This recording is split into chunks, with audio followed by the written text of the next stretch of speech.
ఈరోజు రిలీజ్ చేస్తా ఉన్న ఈ లిస్టు 25 పార్లమెంట్లకు 175 అసెంబ్లీ స్థానాలకు సంబంధించిన లిస్ట్ ఇది. ఇందులో ఒకే ఒక్క స్థానం అనకాపల్లి ఒకటి పెండింగ్లో పెట్టాం. మిగతాటివన్నీ కూడా ఎంపీ స్థానం పెండింగ్ పెట్టాం. మిగతాటివన్నీ కూడా లిస్ట్ అనౌన్స్ అయినట్టే. ఎప్పుడూ చూడని విధంగా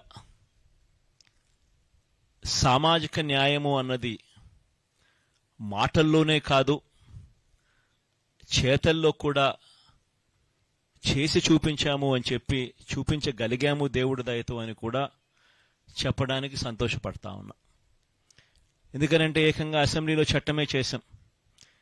50% పదవులు ఖచ్చితంగా నా నా నా నా అని సంబోధిస్తూ ఎస్సీలకు, ఎస్టీలకు, బీసీలకు, మైనారిటీలకు ఖచ్చితంగా 50% అమలయ్యేలా ఏకంగా చట్టం చేసిన ప్రభుత్వం మనది. ఇది నామినేషన్ పదవుల్లోనూ, నామినేషన్పై ఇచ్చే కాంట్రాక్టుల్లోనూ చట్టం చేసి అమలు చేస్తా ఉన్న విషయం. ఈ చట్టం కూడా మనమే అమలు చేశాం. దానిని మనస్ఫూర్తిగా స్ఫూర్తిగా తీసుకుంటూ ఈరోజు 50% అంటే 175 అసెంబ్లీ స్థానాలు, 25 ఎంపీ స్థానాలు రెండు కలిపితే 200 స్థానాలైతే ఈ 200 స్థానాలకు గాను 100 స్థానాలు అంటే 50%, 50% ఎస్సీ, ఎస్టీ, బీసీ, మైనారిటీ నా నా నా అని పిలుచుకుంటూ 50% సీట్లు ఏకంగా వీరికే ఇవ్వగలగడం ఇది చరిత్రలో, ఆంధ్ర రాష్ట్ర హిస్టరీలో ఎప్పుడూ కూడా కని విని ఎరగని ఘట్టమని కూడా చెప్పడానికి చాలా సంతోషపడతా ఉన్నా. ఈరోజు ఒకసారి గమనించినట్లయితే ఏకంగా 59 స్థానాలు 200 స్థానాలకు గాను బీసీలకే కేటాయింపులు చేశాం. 175 అసెంబ్లీ స్థానాలకు 48 అసెంబ్లీ స్థానాలు, 25 ఎంపీ స్థానాలకు గాను బ్యాలెన్సు 11 స్థానాలు బీసీలకే కేటాయింపులు జరిగింది. ఆడవాళ్లకు కూడా ఇంతకు ముందు కన్నా బెటర్గా చేశాం. కానీ ఇది కూడా నాకు ఇంకా సంతృప్తిని కలిగించడం లేదు. బహుశా నెక్స్ట్ ఎలక్షన్లకు వచ్చేసరికి దీనిని ఇంకా వేగంగా కూడా అడుగులు వేయించే కార్యక్రమం చేస్తా ఉన్నాం. 200 స్థానాలకు 24 స్థానాలంటే 12% అక్క చెల్లెమ్మలకు ఇవ్వగలిగాం. కానీ ఇది కూడా నాకు పూర్తిగా సంతృప్తిని కలిగించే అంశం కాకపోయినప్పటికీ కూడా బట్ లాస్ట్ టైం కన్నా బెటర్గా చేశాం.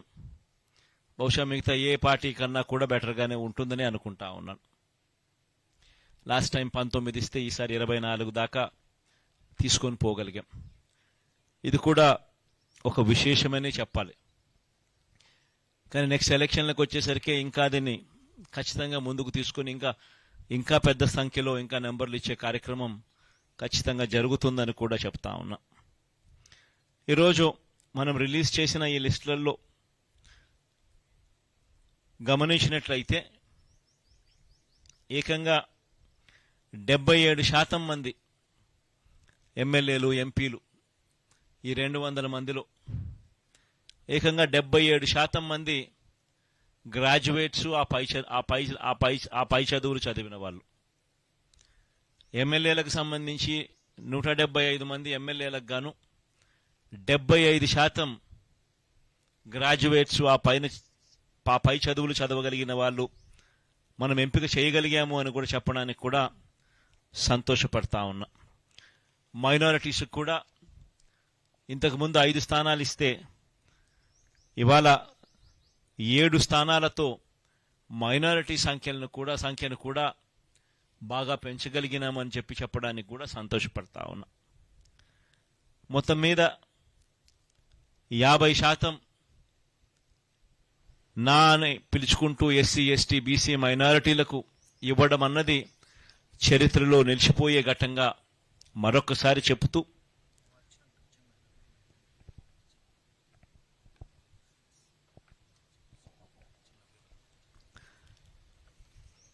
అదొక చరిత్రలో నిలిచిపోయే ఘట్టమని కూడా చెబుతూ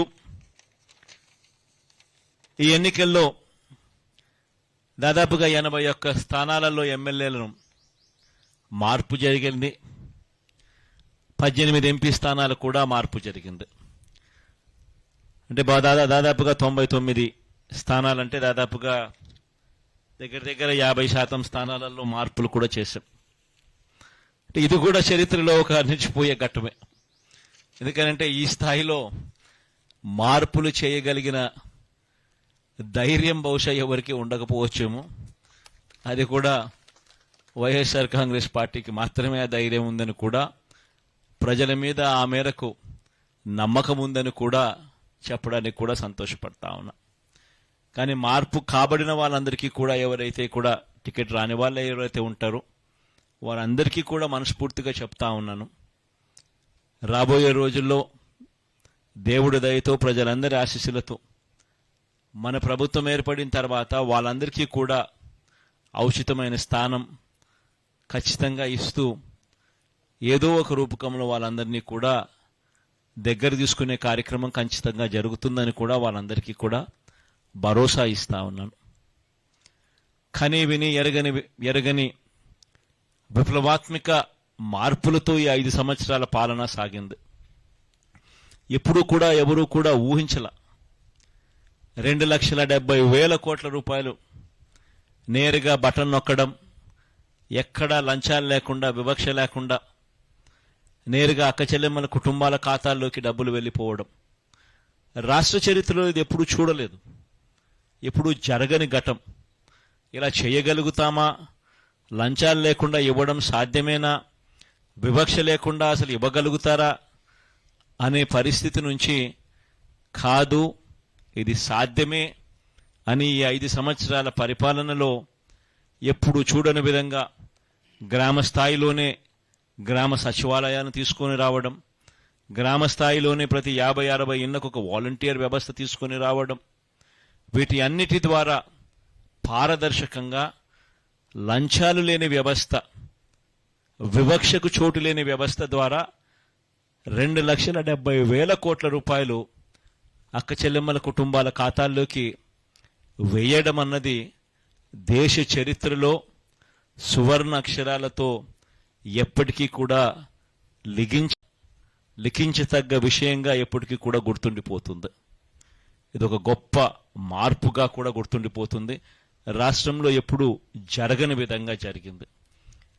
ఇవి ఒకటే కాకుండా గ్రామాలు మారాయి, గ్రామాలలో పరిస్థితులు మారాయి, స్కూళ్ళు బాగుపడ్డాయి, హాస్పిటళ్లు బాగుపడ్డాయి ఎప్పుడూ చూడని విధంగా, వ్యవసాయం బాగుపడింది ఎప్పుడూ జరగని విధంగా,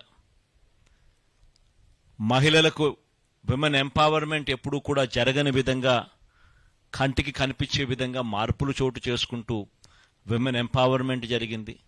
సామాజిక న్యాయం అన్నది మాటలకు కాదు, మొట్టమొదటిసారిగా సాధ్యమే అని చెప్పి చేయించిన ప్రభుత్వం, చేసి చూపించిన ప్రభుత్వంగా ఈరోజు వైఎస్ఆర్ కాంగ్రెస్ పార్టీ ప్రభుత్వం నిలబడగలిగింది అని కూడా చెప్పడానికి గర్వపడతా ఉన్నా. వీటి అన్నిటి వల్ల కూడా ప్రస్ఫుటమైన మార్పులు ప్రతి గ్రామంలోనూ కనిపిస్తూ ఉన్నాయి. ఈ మార్పులన్నిటి వల్ల దేవుడు ఆశీస్సులతో మళ్ళీ 2-3 నెలల్లో మళ్ళీ ఖచ్చితంగా ప్రమాణ స్వీకారం చేస్తాం. సామాజిక న్యాయం అన్నది ఇంకా గొప్ప స్థాయిలోకి తీసుకొని పోయే అడుగులు కూడా వేస్తామని కూడా ఈ సందర్భంగా చెబుతూ అందరితో కూడా సెలవు తీసుకుంటా ఉన్నాను.